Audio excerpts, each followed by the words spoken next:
Теңгенің бағамы түсті, доллар қайта көтерілді. Бұл деген сөз YouTube-пен ақша табатындар отты.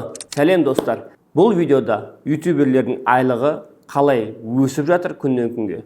Және YouTube-пен қалай сізде табысқа жетесіз, жетістікке жетесіз, соның құпияларын айтатын болам.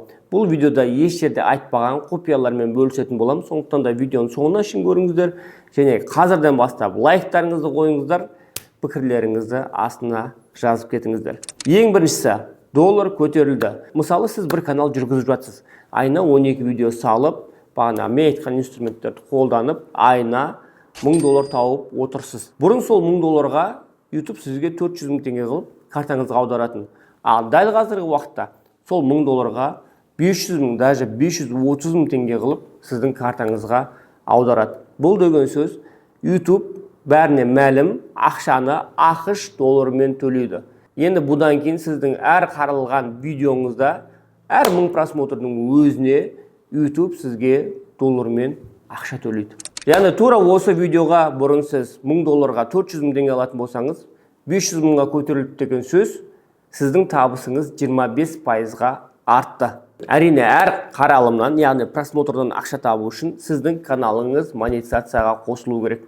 Монетизацияға қосылу үшін сізде 1000 подписчик болу керек, яғни жазылушы, тіркелуші.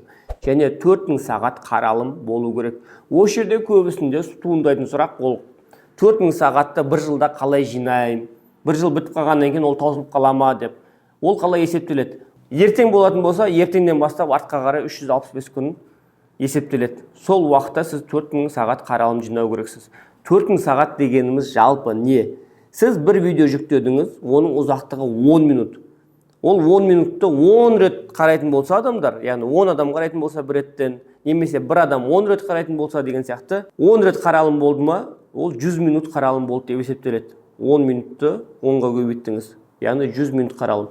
Тура солай минуттарды қосып бәрін қосқан кезде 4000 сағат қаралым жинағанда сіз монетизацияға қосыласыз. Одан кейін әр қаралымнан табыс табатын боласыз. Ал сізше, әні бастайын, міне бастайын деп жүрген кезде біздің қаншама достарымыз, шәкірттеріміз, командастарымыз каналдарын ашып $1000, $10,000 табыс табуда.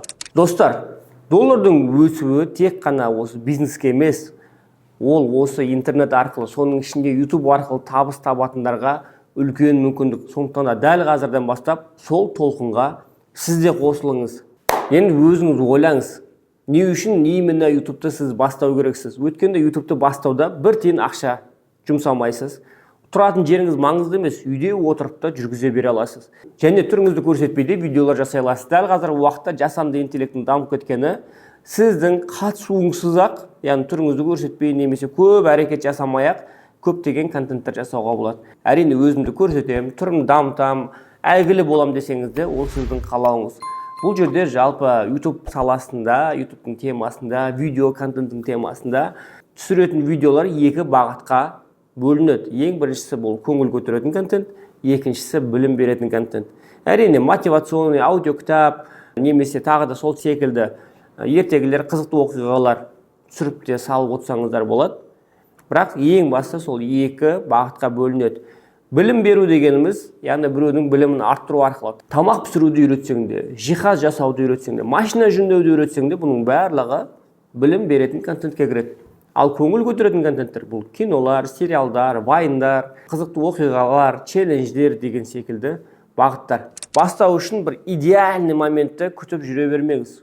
Ол үшін мен телефоным жоқ, камерам жоқ, жарығым жоқ, отыратын жерім жоқ, түсіретін компьютерім жоқ, ноутбугым жоқ деп тек телефонның көмегімен-ақ алғашқы каналыңызды бастап, алғашқы видеоңызды жүктеп, ең басты бастап кету. Ары қарай уақыт өте техникаларда, мүмкіндіктерді өзінен өзі туа береді. Үшінші мәселе тұрақтылықты сақтаңыз. Яғни не жасасаңыз да тұрақты түрде жасау арқылы сіз жетістікке жетесіз. Сізді жетістікке жеткізетін бір супер крутой білім, бағанағыдай техника емес, ең басты дисциплина, яғни тұрақтылық. Әр дүйсенбі, сейсенбі, сенбі видео салам деп бел будың ба, болды, сол күні видеоны сал. Өзіңізді дамытыңыз. Яғни бір орында қадалып қалып, бір әрекетті қайталай бермей, жаңа нәрселер жасап көріп, өзіңіздің даусыңызбен, эксперименттер жасаңыз, жарықты басқашалау қойып көріңіз, телефонды алыстау қойып қойыңыз, жақындау қойып қойыңыз, монтаж құпияларын үйреніңіз, былай монтаждап көріңіз, артық жерлерін қырып тастап көріңіз, эффекттер, салюттар, фейерверктер жасап көріңіз. Оның барлығы сіздің біліктілігіңізді арттыру арқылы көрерменге не ұнайды зерделеу барысында сіз ең дұрыс варианттарға бел буатын боласыз. Ең дұрыс варианттарды таңдап, сол арқылы қаралымдарыңызды күннен күнге арттыратын боласыз. Бесіншісі, көрермендермен байланыс орнатыңыз. Яғни, достар, комментарияға жазыңдар деп айттыңыз ба? Комментарияға не жаздық, не сұрап жатыр? Соған байланысты видеолар түсіріңіз, немесе сол комментарияда жауап беріңіз.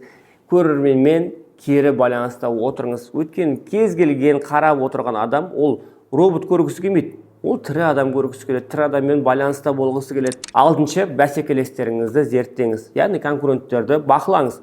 Бұл деген сөз конкуренттің жасап жатқанын қайталау емес. Конкурентті зерттеп отырып, сол жасамаған, сол айтпаған нәрселерді айтыңыз.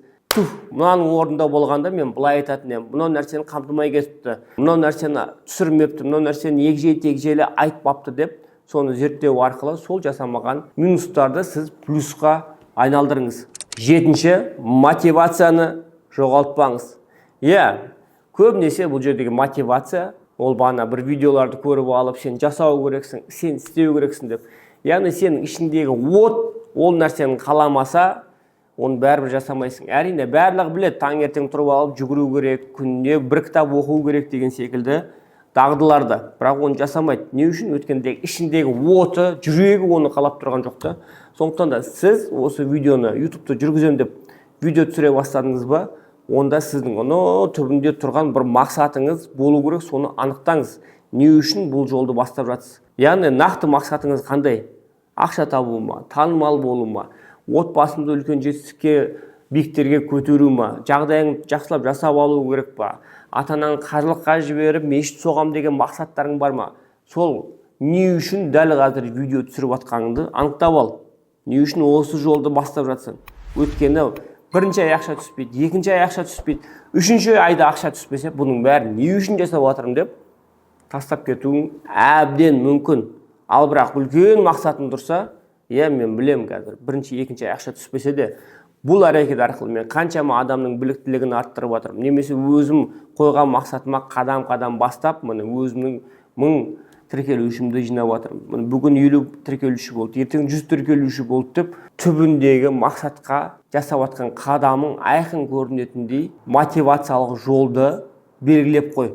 Сегізінші, өзіңіздің аудиторияңызды анықтаңыз. Яғни сіздің көрермендеріңіз кім? Ол әйелдер ма, еркектер ма, үйде отырған аналар ма, немесе көшеде жүрген дальнобойщиктер ма, таксисттер ма, құрылысшылар ма? Нақты аудиторияңызды анықтап алыңыз.